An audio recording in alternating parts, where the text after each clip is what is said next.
Roughshod Jim, Wily Wild Bill, and Big Bad Ben. 4 of the toughest bootleg men, bearing gifts Canadian. So go rum runners across the lake to the thirsty United States.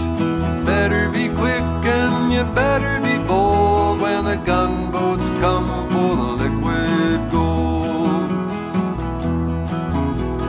Sitting on top of Main Dock Isle, old King Cole with a great big smile. He makes his money from the fishermen, running whiskey, beer and gin. So go rum runners across the lake to the thirsty United States. You better be quick and you better be bold when the gunboats come for the liquid gold.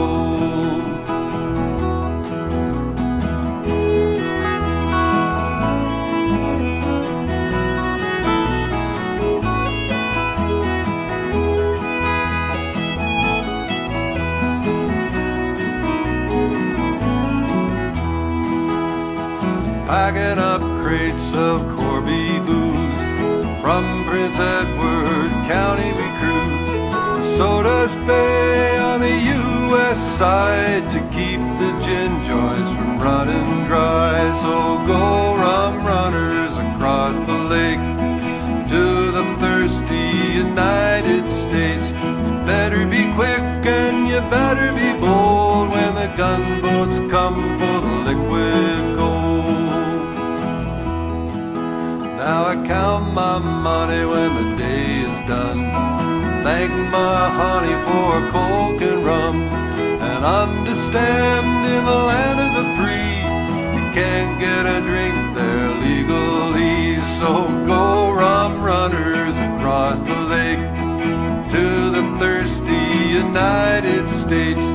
Better be quick and you better be bold when the gunboats come for the liquid gold.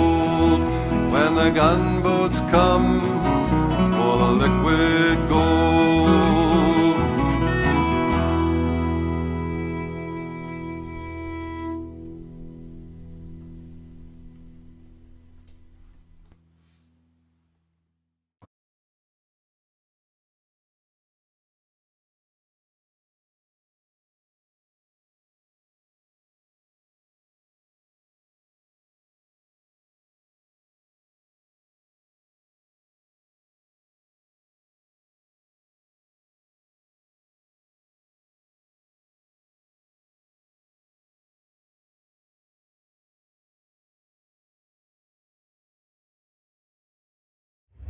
All right. Okay, here we are, everybody. Episode 28 already of What's Happening in 613, and I've met a new friend. Why don't you go ahead and introduce yourself? Well, here's to my new friend.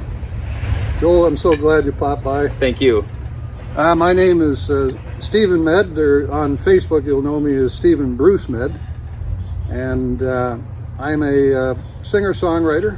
I'm a bit of a reluctant performer, but Joel has coaxed me out of my comfort zone and recorded a couple of songs today. So, but I'm really happy to sit down and discuss some of the music I've done, both in the past and what I'm doing now. And this place I live in, Napanee, in the surrounding area of Kingston and Prince Edward County and Belleville, really inspires me.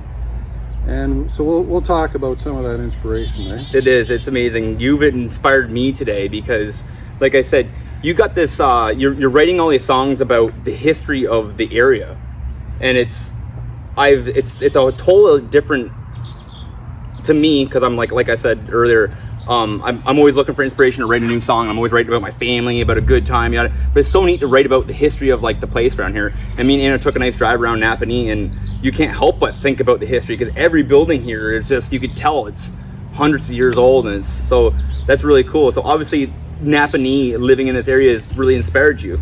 Yeah, I think for me, I did a recent project, as we were discussing earlier, called If Lilacs Could Sing.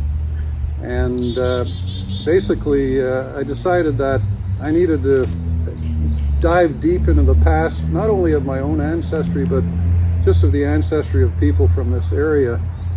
And there's something about hitting the 60 mark. So when I turned 60, that was 3 years ago, I realized at that point that more of my life was behind me than ahead of me. Now, I should say my granddad lived to be 102, but I didn't think at the age of 60 I'd live to be 120.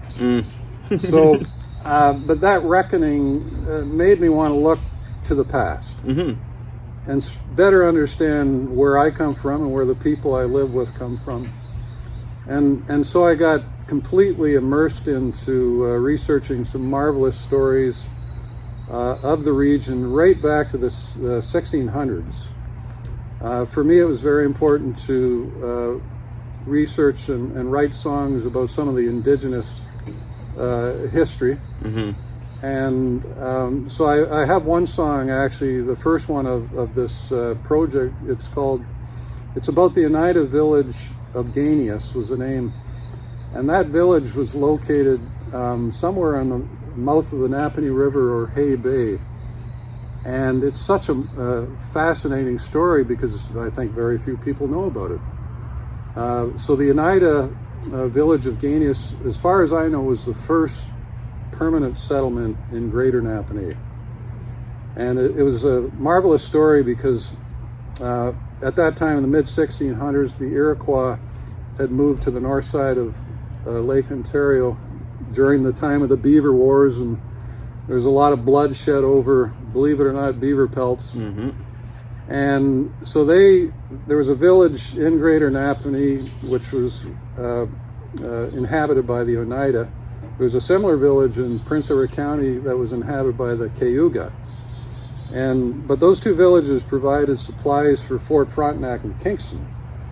And then towards the end of the 1600s, King Louis XIV of France decided that he needed galley slaves to fight his wars in Europe. So he invaded both these villages, took all the braves and chiefs and women and children back to Fort Frontenac. Those braves that survived the torture, regrettably, were sent off to France to fight as galley slaves. So that very dramatic piece of history, which was an international event, Greater Napanee and Prince Edward County had a small piece in that history. And that's a bit of a dark way to start, but I had to start with the earliest history that I could discover, and that's where I started. That's really crazy. Yeah. So the new project you're working on is called If Lilacs Could Sing. Yeah. And you've given me a little you said it was pretty much the whole Coles notes of it, or not even Coles notes, but like all of the history and where you found it, correct? Yeah, so this I kind of joked that this small book I've done, it's kind of like a beefed up liner notes. There you go. Sorry, that's what I was looking for. Yeah, so I knew that recording 20-some songs would take some time and some amount of money, but I could get the book of the stories out quicker, so I released this book with some rare archival photos with a great help from our county museum here in Napanee.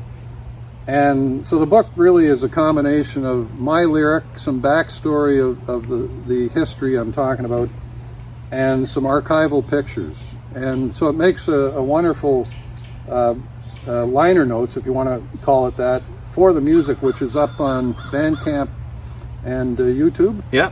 And so I hope people maybe grab the book and discover some of the history of where we're from. So where can people find this?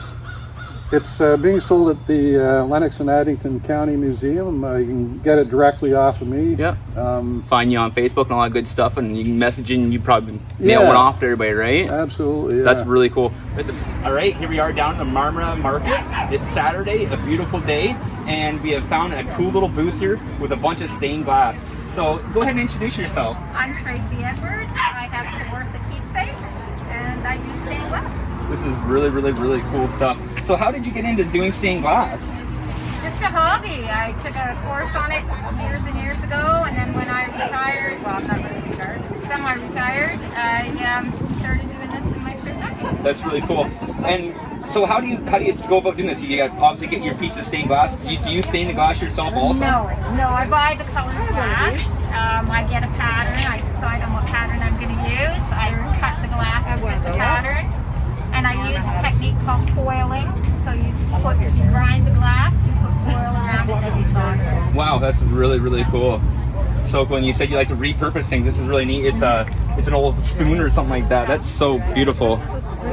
Really cool. Very cool. So where can people find you? At the Marmora Market right now. Yeah. I'm just doing this market. I'm a hobbyist. Good. So I work out of my basement. That's really good. That's awesome. Okay, well, we just wanted to take a quick break here and say how much we like the stuff. And if you want to come find some cool stuff, come on down here to the Marmora Market. Thanks, guys. How do you go about trying to find like your next inspiration for this? Like, do you just pretty much walk like I said, every building we see around here, you just wonder, like the windows in the buildings are so small, you just wonder like, what was this building? Like you told me the history of your house. So how do you go about finding, like, I guess you said at the very beginning you want to start as far back as you can find, and then you're working your way up through the songs? That's pretty much the way it started. So I wanted to dive back as far in the history as I could with what's available through books and on the internet and stuff. But I wanted to capture certain perspectives too. So some of the songs I write from the perspective of women. Some I write from the perspective of a narrator. Others I write first person as though they're living the experience. So I chose different perspectives. For me, it was important to tell the indigenous story because we are on the traditional lands of the Anishinaabe, the Haudenosaunee, and the Huron-Wendat. This is really nice. Yeah, so I do have songs and stories about them, but I've also got stories that go right up to World War II and World War I. Yep. Tributes to different people.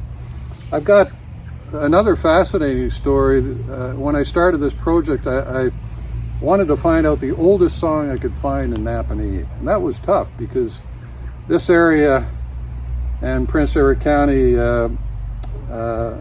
was very much a Methodist Protestant region. And singing was much enjoyed in church, but there was a bit of a discouragement to sing outside of church. And I also sort of lined that up with the fact that when I sit down with my fellow friends and musicians on a Saturday morning and just jam, everybody pulls out a great song about Texas or Tennessee or Mississippi, which are all great songs, but I looked around one day and I said, does anybody know any songs from where we're from? And I got a bunch of blank stares, and I said, I'm going to start writing them. Yes. It's so true because even I sing old time songs and it's all about the Mississippi and it's all about there's you're really inspiring me right now. Like this is really great. Like because it's there's so much history here, right? This area, Kingston, Napanee, Adolphustown, Belleville, Prince Edward County, and all the communities up and down Lake Ontario and the St. Lawrence River. We have some of the most fascinating and earliest history in all of Canada. Yeah. And you don't have to dig too deep to find out some really fascinating stuff that inspires you to write musically or write stories or whatever. And so when I started doing this digging, the only really old song I could find was this murder ballad about Maggie Howie. It's called The Murder of Maggie Howie, and I cover that in the book. So it's a song that was written about a young kitchen maid who worked at the Titchborne Hotel, which is down at the corner of John Street and Dundas Street here in Napanee. The hotel's no longer there. But this young kitchen maid was brutally murdered by her lover, if you want to call it that, with an axe. Oh my goodness. And this story, it was covered by an old lady who was up from Peterborough area, and there's actually a recording of it in the Smithsonian Institute. It's called The Murder of Maggie Howie.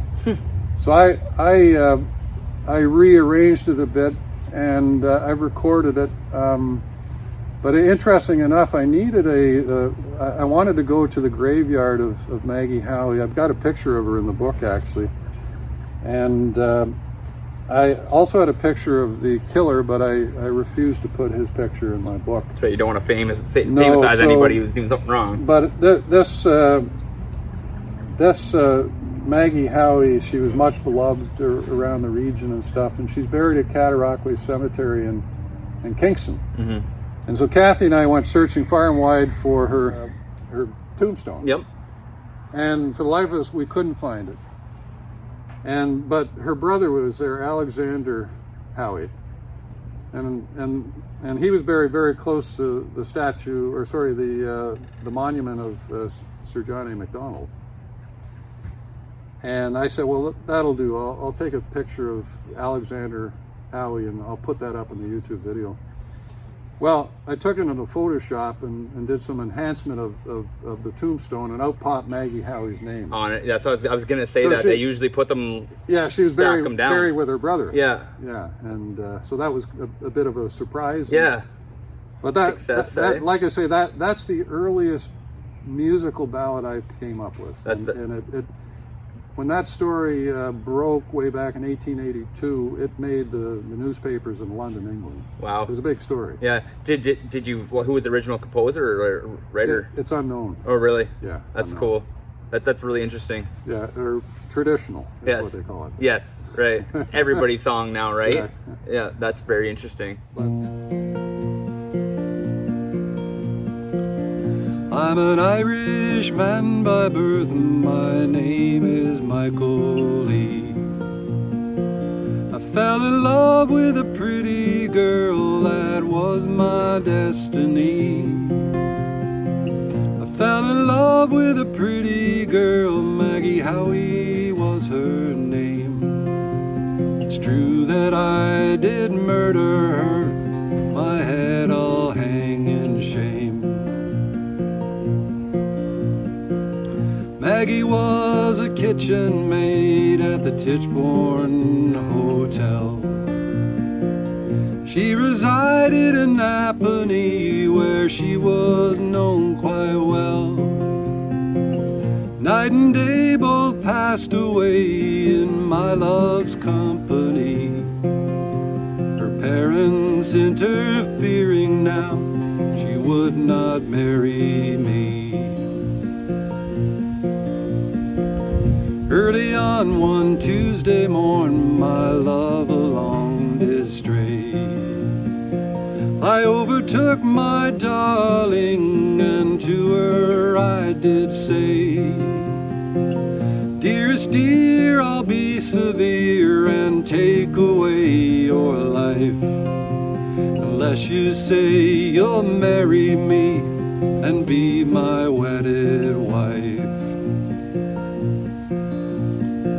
She wrung her hands in anger, and she wept most bitterly. Michael, please have mercy, you cannot marry me. But I was deaf to all her cries, no mercy I did show. And in a fit of jealous rage, I dealt that fatal blow. Maggie fell dead at my feet, it was a mortal wound. And over her fair bosom the blood came pouring down. I ran away into the woods, my sorrow to prevail.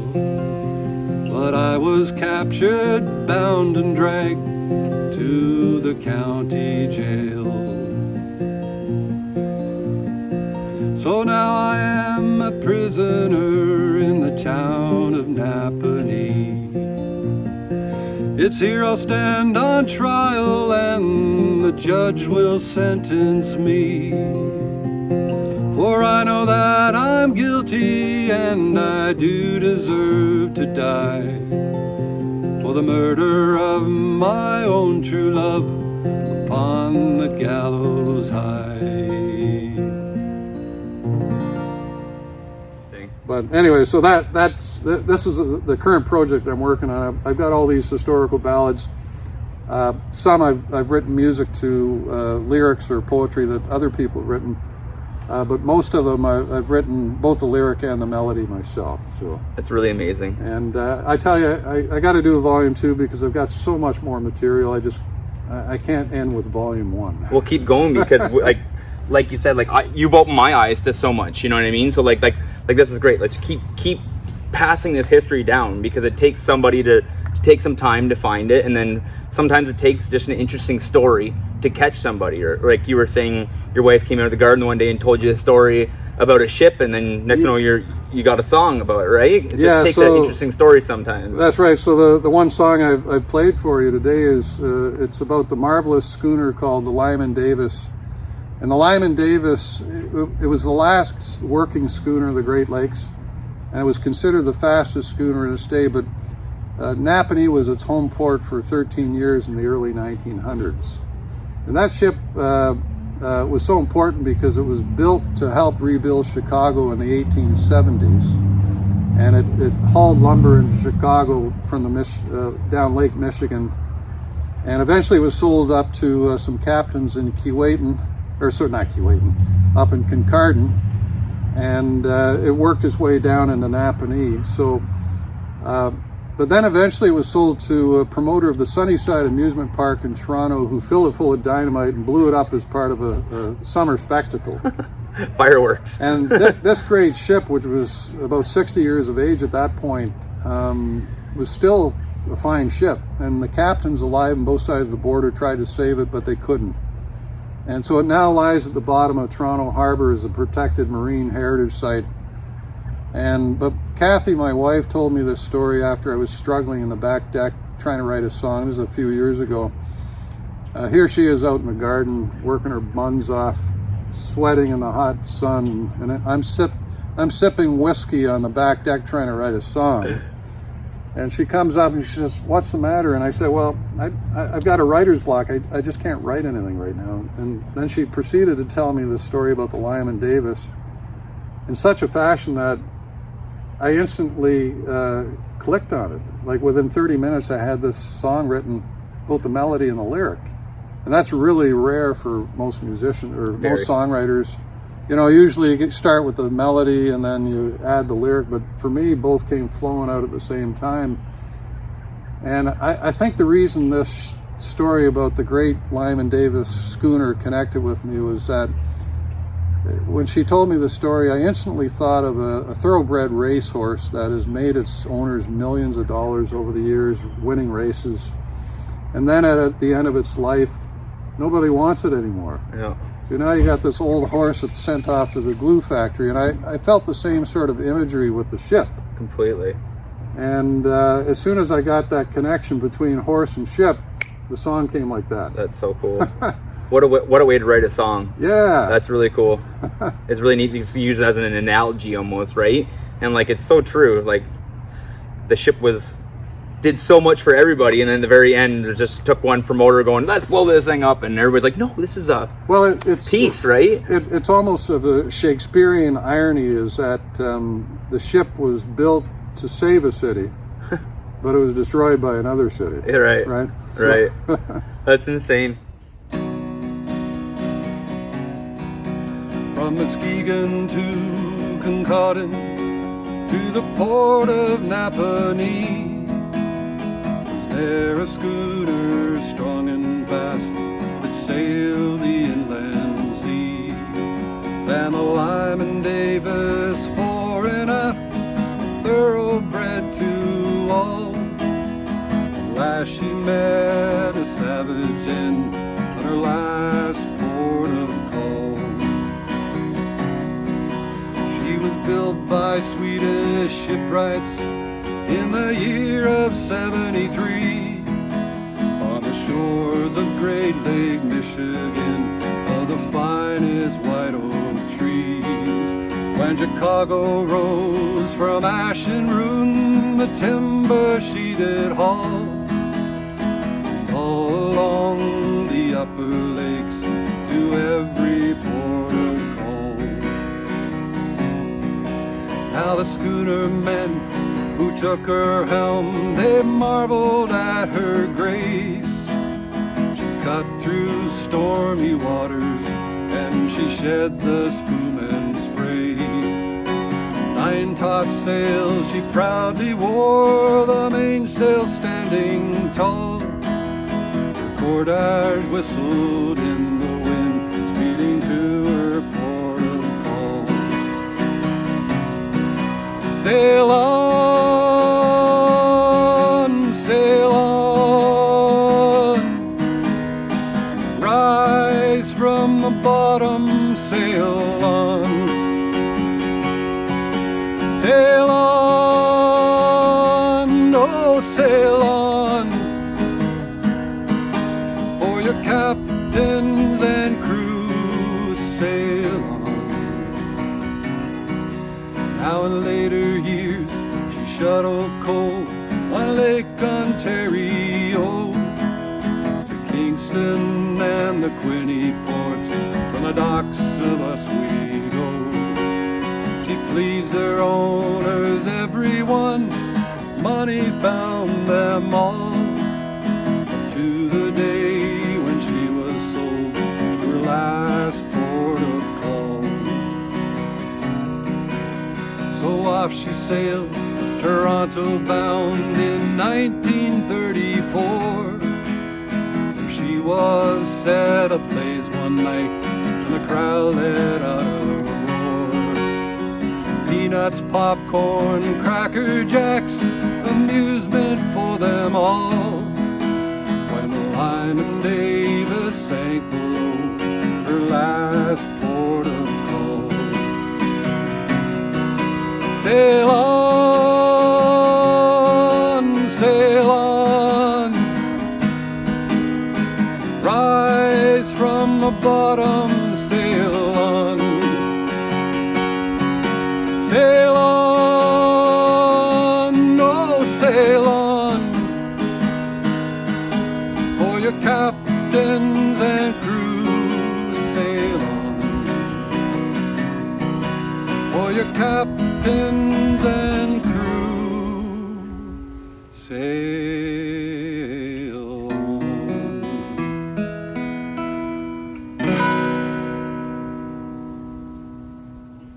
So this here is volume 1 of this, but you have a few other albums out, correct? Well, this is a recent project in Yep. the last 2 or 3 years, but my first ever albums were one called The Quinte Spirit, and the other was called My Window to You, which was a tribute album to the poetry of Pauline Johnson, who was an early Mohawk poet who died in the early 1900s. But both of those projects, there were a couple of people that were the centerpiece vocally for those projects. One was Avril Lavigne, and the other was the daughter of my good friend Cliff Trott, and Ann Trott. Their daughter Stephanie Trott is also a centerpiece of those 2 albums. But when Avril hit it big with her first album, Let Go, she did thank me and Clifford and Dave Archibald and Duncan Holt for believing in her. And those 4 people I mentioned were all part of the 2 early CDs I did. But Avril, she put Napanee in the map, and I swear within a very short time after Let Go came out, our house was besieged by people from all over the world. That's really I had cool. people showing up on the doorstep from Germany, from England, America, you name it. In fact, I had Rolling Stone magazine interview me in my kitchen. If you remember, Avril had a front page Rolling Stone cover issue. Yeah, I do. Well, they interviewed my little piece. They call me the Christian singer-songwriter. And for Avril, I did write what you might call Christian songs or country gospel songs. And but that was such an exciting time in our lives. Our kids were on YTV.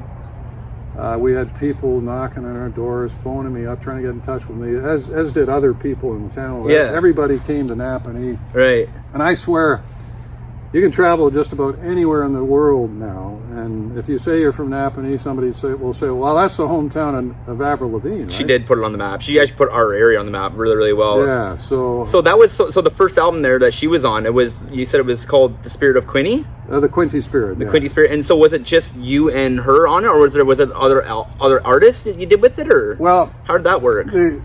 I had many different musicians do the instrumental work, Right. myself included. But the vocalists on that album were just me, Avril, and Stephanie Tribe. Very cool. Yeah, we listened to a couple Yeah. songs on the way up here, and it's so neat to hear her so young. Yeah. How young was she when you did your first recordings with her? That one, I think she was about 15. So the first song ever written and recorded by Avril professionally was the one I did called Touch the Sky. That's on the Quinty Spirit album. Yep. The words out for the next song, it's a new song I wrote last week, and Avril has just learned it, so she's going to look at the words.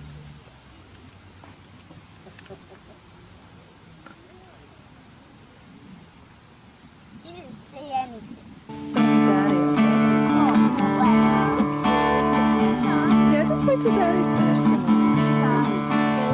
I used to carry this big old world on my shoulders and back. I used to lie inside my room, wondering where I am at. I felt a chill running through my veins and wondered, would I be saved? I felt the ice building in my soul. Would it melt away? He's a warm breeze breathing life into me. He's the sunlight shining down on me. I used to worry my life away, counting every dime, shutting out the ones I loved, never finding the time. And then one day I was overcome by loneliness and despair, and deep inside I thought I heard, lean on me, I am here. He's a warm breeze breathing life into me. He's the sunlight shining down on me. I pulled the burden from off my back and tossed it into the wind, and stretched my arms towards the sky and let my life begin. And like a tree I've measured up, best when I've been cut down. And like a tree I can touch the sky with my feet on the ground. He's a warm breeze breathing life into me. He's the sunlight shining down on me. He's a warm breeze breathing life into me. He's the sunlight shining down on me, yeah, shining down on me, shining down, shining down, shining down on me.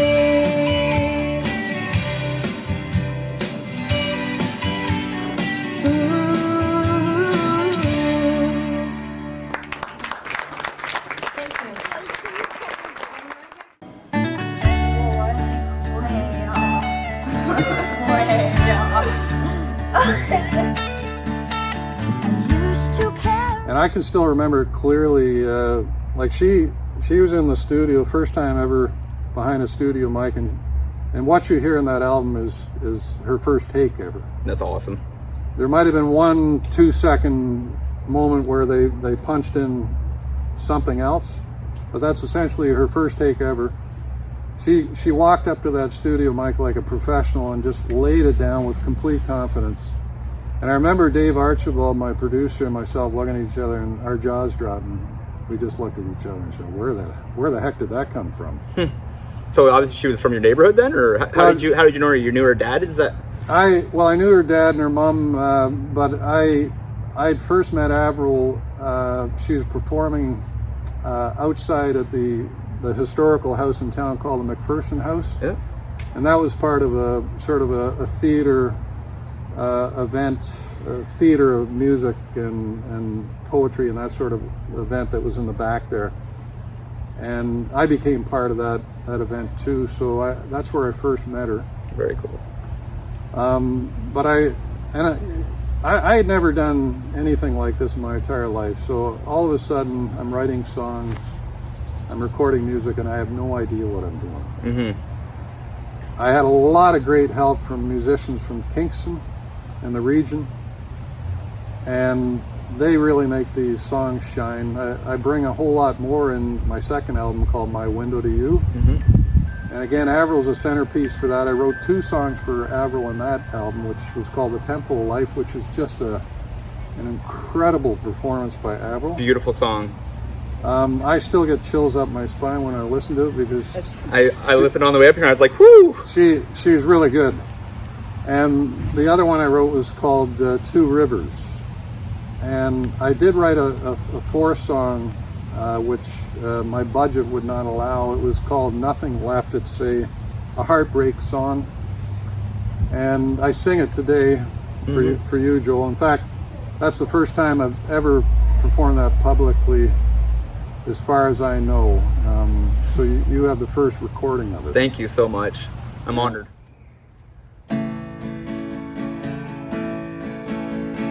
Lately we've been far apart. Something's come between our hearts. It's been tearing me apart these days. They say there is no other one. I'm simply falling out of love. I wish I knew where we went wrong some way. Had our good times, I recall. Looking back, I've loved them all.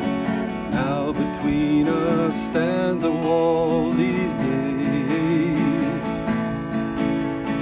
Never thought it'd come to this, turning from each other's kiss. There's nothing left but emptiness, I'd say.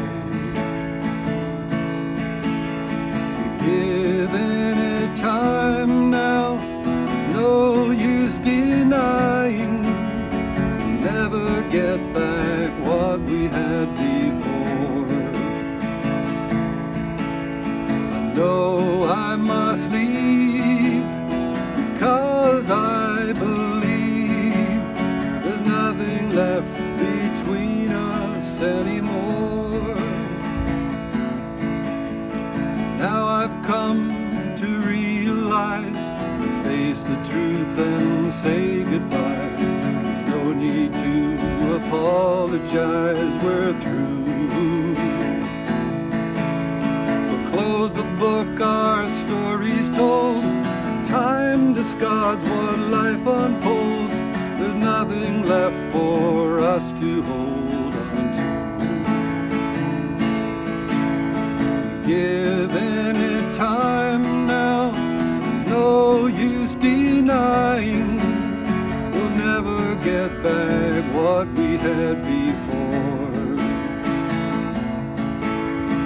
No, I must leave because I believe there's nothing left between us anymore. There's nothing left between us anymore.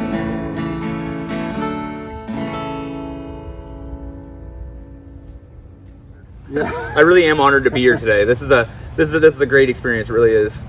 But I can't explain just how exciting those days were for me, and you know, I'm happy that Avril acknowledged us in her first album there. Well, you kind of said that you, when you released the CD, you went up to a bookstore and released it, and things kind of just started lining up there. Yeah, how did that work? So when I did the CD release for the Quinty Spirit album back in 1999, it was December 1999. Myself and Avril got up there at the old Chapters bookstore in Kingston, which is no longer there. Mm-hmm. And we sang in front of the fireplace my songs, and she also sang some Christmas songs and country songs too. But there was a guy sitting in the audience who filmed her, and he became her first manager. So she was very much she went from singing for fun with me and other people in the region to the music industry at that moment in time. Wow. Right. And so it was nice to know that, you know, all the people that worked with me, we were one link in a chain of several links that helped Avril along. But I certainly learned that I do like writing gospel type songs, because I probably never would have written that unless I'd met John, Avril's father. And I remember the time when I decided I was going to write some songs for Avril. I wanted to get a sense what she would listen to or what her parents would listen to. So John lent me a bunch of Christian praise and worship type albums, and I listened to them, and I thought, well, it's not quite what I've got in my mind. So I started listening to some of the traditional country, well, let's call it the black gospel of the staple singers down in southern U.S. and that sort of thing. And so the Temple of Life was sort of inspired by both some of the praise and worship albums that John lent me, and also what I listened to of the staple singers down in the U.S. It has sort of a southern gospel feel to it, eh? And that's how that song came about. That's really interesting. And I never in my life would I probably have written something like that unless, you know, I'd linked up with the Lavignes. So. Well, see, it's funny. My daughter Deanna, I've tried to write a couple songs for her, and I end up turning them into my own songs because it's so hard to write for a young girl. Yeah. You know what I mean? Like an older guy writing for a younger girl is like kind of a hard thing to do. So going the gospel way, or it's a good thing because it's wholesome and it's everybody can relate to it, I guess. Correct? You know? Yeah. Well, the thing is, I originally wrote it. It had your typical gospel church type feel, but it was all about sort of thinking of the forest as your church, your temple. Because I had worked all through northern Canada and northern Norway in my former career as an exploration geologist, so I was completely immersed in nature, some of the wildest spots in our country, right? And so that was part of who I was. Yeah. And so I thought, okay, I'm going to write this gospel song the way I like it, which is celebrating God's creation, which is the forest. Totally. And I think I've learned just, you know, we all come to God maybe or disbelieve in God. We all make that path in our own journey. And for me, I connect with God, him or her, through God's creation. I totally 100% agree with you. So nature takes me to a higher place. I totally 100% agree. Me and Anna got married in our forest right here in front of our sap house we built. Oh yeah. And then with our church, it's like out in the woods. I totally understand. Yeah. That's why we're sitting here in the garden right now, you know? That's why we're in the garden. Exactly. I completely 100% believe in that too. So I do feel, that's probably a discussion for another day, but yeah. We get a little deep here, but yeah, I agree. That is definitely part of the inspiration behind that song. So like so many songs that songwriters write, it's often several things that come together to inspire you to write that song, right? So, and that was the case with the Temple Life. Right? That's awesome.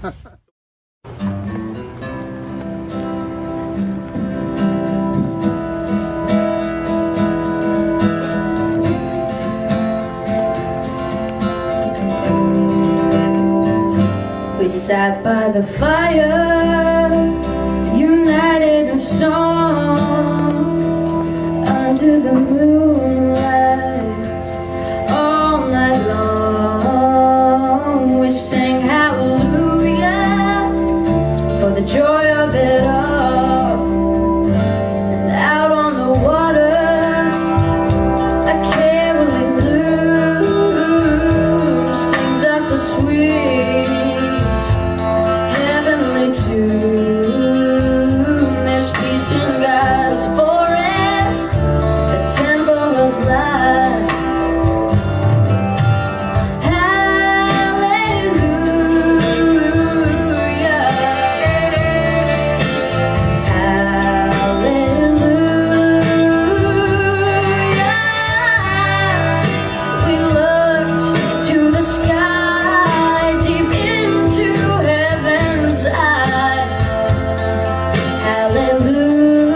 peace in God's temple, the temple of light.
So what was the second one then again? You said it was about poets or poetry from...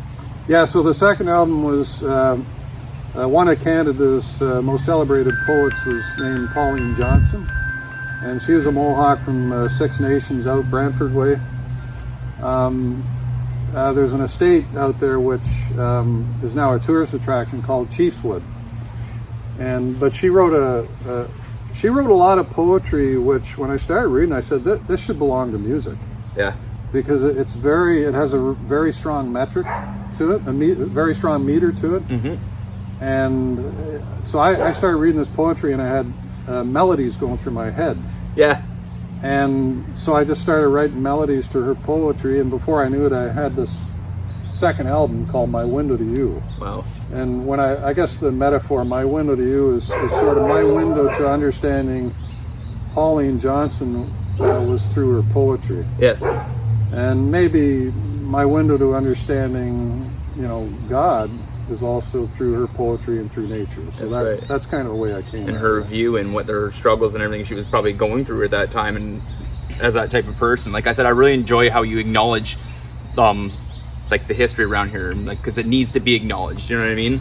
Yeah, and I like all these songs on these albums. I think they're pretty good, but they couldn't be as good as they are with all the musicians I had doing the instrument work on them. Yeah, I 100% agree with that too. I could list them all, but I do that in the fear of leaving somebody out. Yeah. So if you want to find out who they are, you can explore my site. I agree. Yeah, but they really did a great job. So I'm like you. I'm very, very humble in music, and I love how, like you're saying, you were a link in Avril's spot or of her beginning, and this is what we're all here to do with this music community. This music community is so beautiful. How everybody is always there to have a helping hand or give you a little bit of advice, or like there's no, like, I've never felt, at least around this area, I've never felt the jealousy or the envy or the trying to hold somebody back from something. Like, yeah, this area is amazing, and again, maybe it's the spirits of the past who, sort of put their energy into the creative class that are alive today. That's kind of the way I think of it. Like I can't walk into an old building or through an old green space or an old forest in this area and not think of who's come before, right? Totally. But what I find is also the creative energy in this area. I mean, I'm just amazed at the huge number of musicians of all kinds of genres around here, right? Yes. Whether it's folk music, what I do, whether it's country, whether it's punk, mm-hmm. whether it's heavy metal, you name every single thing. But there's quite a buzz, in this region, Prince Edward County, Belleville, where you're from, Sterling, all the way up and down mm-hmm. the coastline, so to speak. And it's it's energizing. It really is. It really is. Like everybody's just like, I really enjoyed how many open mics were around and all that stuff. And I think that's the very first place I ever seen you was either at Night Kitchen or either at the Bistro 116 at our open mic, and then also the Steve Teffer thing there. Yes. But like the reason why I also started doing what I'm doing here is I'm going to give a shout out to somebody right now is Joe Callahan. Joe Callahan was a humongous part of the Queenie music scene, and he moved to I think Nova Scotia. No, Saskatchewan. And I literally missed him, and so I picked up this, and this is what I'm trying to do with the community. And I know it's not what he was doing, but he did like all the open mics around here, and he just brought a lot of us together. Yeah, I know. I mean, Joe is definitely one of the guys I would shout out to, and again, the only reason I held back to begin with is because I feel I might miss somebody else. That's right. Yeah, no, I feel like, but you know what I mean, though. Like, but Joe is a huge inspiration for the region and myself, and he inspired me to do this. Joe, Cheers, Joe. If you're listening, man, this is on you. Yeah, man, for sure. It's great that this community, like I think he was a great role model and inspiration to a lot of us to make the community so open and help everybody and give everybody a safe place on stage to go do this, because like both my daughters started doing open mics and all this stuff, and it's just a great way to meet people too, right? Yeah, and I mean, you know, there's so many people, like some other people that came to mind, helped me out immensely. It was Jeanette Arsenault. Jeanette, here's to you. I could go down the line. There's a lot of people that deserve thanks that are not musicians, venue owners, managers. Totally. A number of musicians, and it's hard to know when to stop. But that's the great thing. It just says about this region. There's a big supportive community. That bridges not just music but goes into fine arts. Yep. And all kinds of creative photography, things, even just Anna coming out and taking pictures of random things. It's just all part of it, and it's all part of it. Yeah. And if everybody needs to expel themselves or find an outlet, a passion. Because we all go to work, but you need something to think about when you're at work. You know what I mean? Like other than your work, you know. It's funny. Like I know you get. One more time. I know you get talking about guitars, and this is sort of a segue into to all the creative things like art, music, and photography. This guitar was given to me by a dear friend who passed away a couple of years ago, Barry Lovegrove. And Barry was a very talented artist, watercolor artist, photographer, and musician. And so I play this guitar, and I think of Barry every time I strum it. Yes. It's a beautiful guitar. It's a remake of a early Gibson. This is the first guitar back in the mid 1950s that were electrified. Yeah. And the first acoustic guitar to be electrified. It's interesting how it had the pickup right underneath the. Yeah, it's a CF100E, or they call it the Montana version because that's where it's built. But anyways, I love playing this, and I do think of my dear friend Barry Lovegrove when I play this. That's a beautiful guitar. And it's nice with the cutaway in it, so you can get real low if you want to do a solo on it. But like you said, it's got open hole, and it's just rocking, eh? I got a joke though. The cutaway for me is a bit of an overkill because I rarely get above the 5th fret. So I feel ya. I'm not a brilliant guitarist. I'm a GCD player myself. No, but you are a brilliant guitar player. Like you said, it's like folk music. What you're doing is you're telling stories, and you're passing these stories on. And I'm telling you right now, you have a fan. You've made a fan today and you're gonna make much more here because this is you're like I keep saying it, but please passing this history down.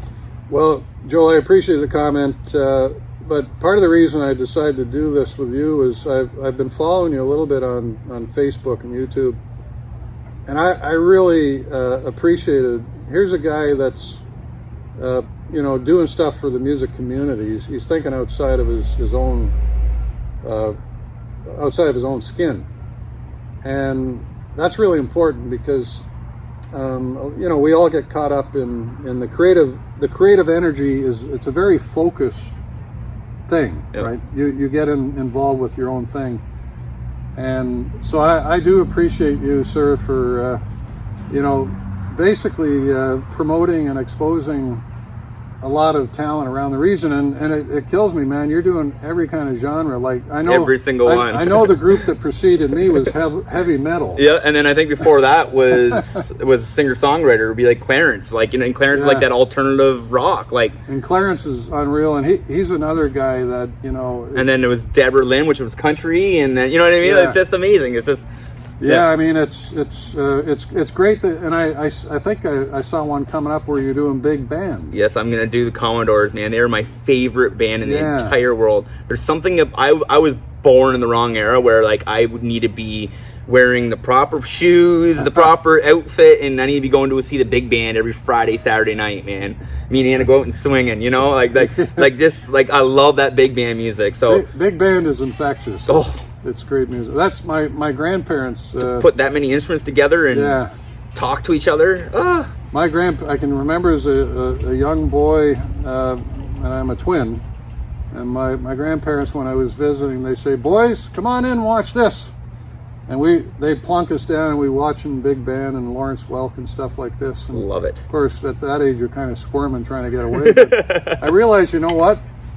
That was worth listening to. Well, then here's a great segue. This is a really great interview. So I'm trying to find obscure questions. What is the first music you remember from your parents? Hey, that's a great question. So, my parents played a lot of the trios from the 60s. When I say the trio, the Kingston Trio, Chad Mitchell Trio, Peter, Paul, and Mary.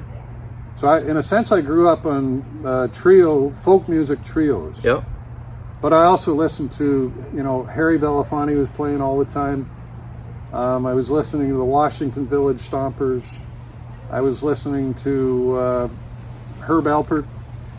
And then as time went on, of course, I was listening to some of the sort of the storytelling country singers like Marty Robbins and stuff like that. And I kind of gravitate towards story songs.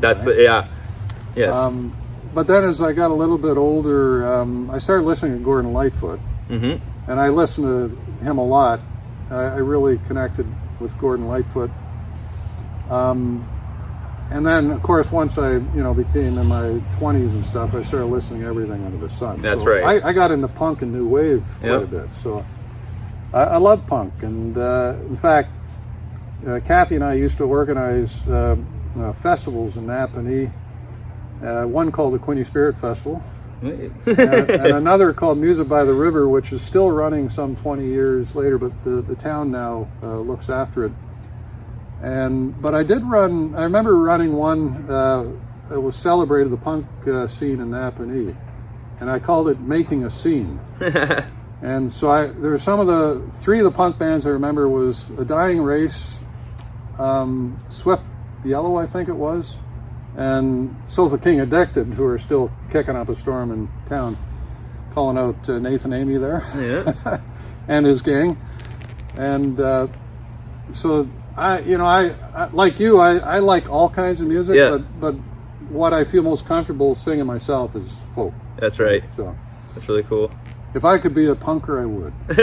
Well, to tell you the truth, folk music is where punk's got it from, really. You know what I mean? Making the scene and making the statement, Yeah, I always think of punk as sort of folk music on steroids. That's right, exactly. That's totally it. That's awesome. Well, this has been an awesome, cool interview. I want to promote some of the stuff here. Where can people find all your music? Yeah, so I've got, if people search on social media sites like YouTube, Facebook, Bandcamp, I've got it under Stephen Bruce Med Music. Okay. And Bruce is my middle name. But I figured I'd use my full name because, believe it or not, there's other people out there with the same name, right? I found that. I know what you mean, exactly. But no, so if they go on those places I mentioned, they can find both the book and some of the songs. I haven't recorded them all because it's slow to record. Mm-hmm. I try to do it as home recordings. You're doing it. I was about to ask you next. Are you recording here at home? Are you? Yeah, but it's amazing with the technology now with like digital audio how you really can do it. Yeah, you don't need these humongous reel-to-reels anymore like way back in the day, right? The only drawback is I've got road construction happening out front of a house soon. Yes. And make a part of the song. I think I might. Well, it'd be good motor music. That's right.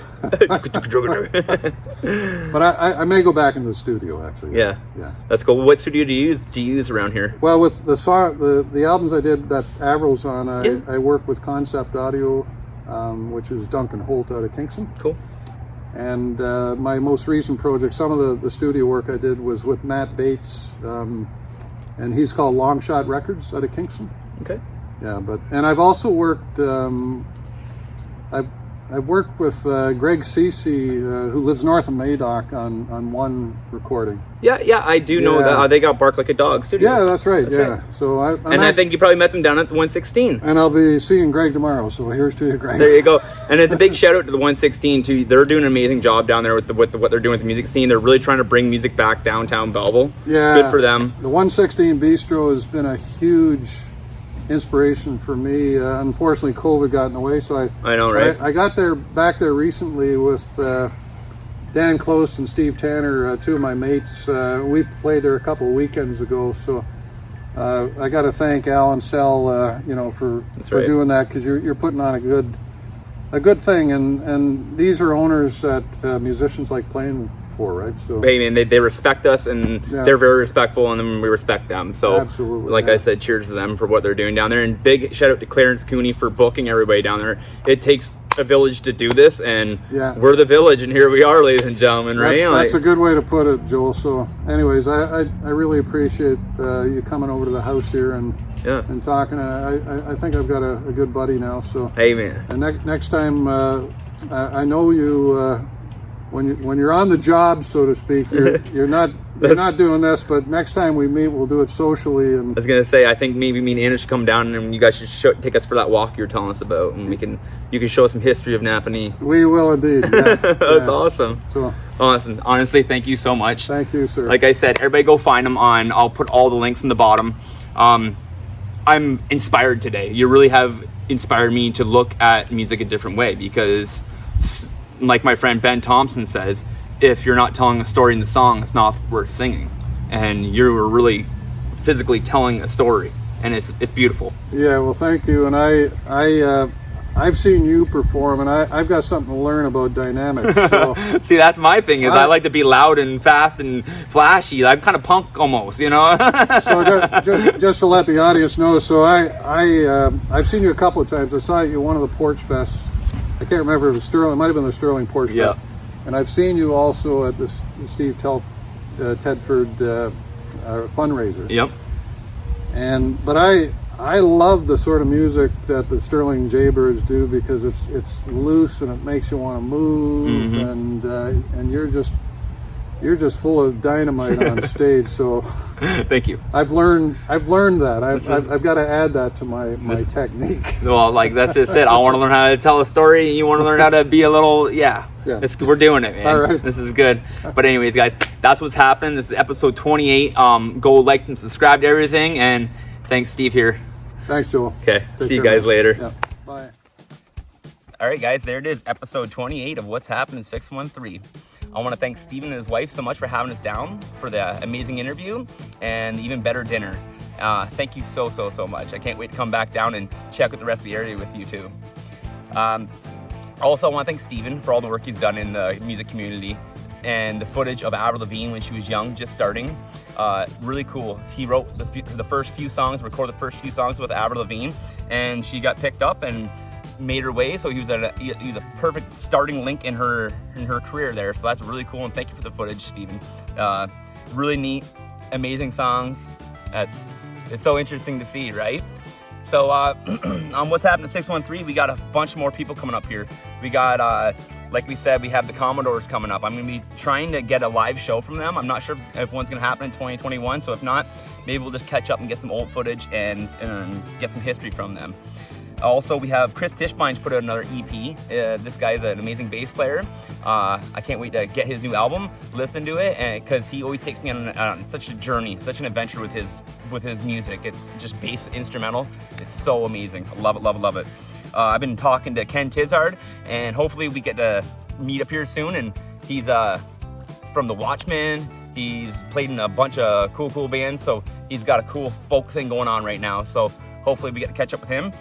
Tony Vanny, I want to get a hold of him, and I want to again thank Joe Callahan for everything he's done in the music community. Maybe we can do a Zoom meeting here soon, Joe, because I love all the music you've been doing, and I want to catch up with you as well. One more band I want to talk about is Captain Wildchild, my cousin's band from Hamilton. These guys are a punk rock band kicking ass right now, so check them out, and I'll be doing an interview with them soon and getting all their original music. For our business break, I want to thank Kawartha Keepsakes. It's so cool. Get down to the markets, check out what's going on. They had stained glass there that she's making. Every market has so much cool stuff going on. Handmade jewelry, hand-grown food, if that's how you want to call it. But yeah, just go buy local, go help out everybody who's helping themselves out. What else do I have to say? I don't know, I got lots going on, guys. I'm gonna keep these going because I'm having so much fun. I hope you're having fun too. I wanna thank every single one of you for liking and subscribing and following my journey. Go back, check out some old episodes. We are at episode 28 now. It's amazing, amazing. I started at the beginning of COVID, didn't know what I was doing, still don't know what I'm doing, but I'm having fun, so I'm gonna keep going. And like I said, go check out some more old performers, get ready for some new ones, and that's what's happening, guys. Go subscribe and check it out. Peace and love. See ya.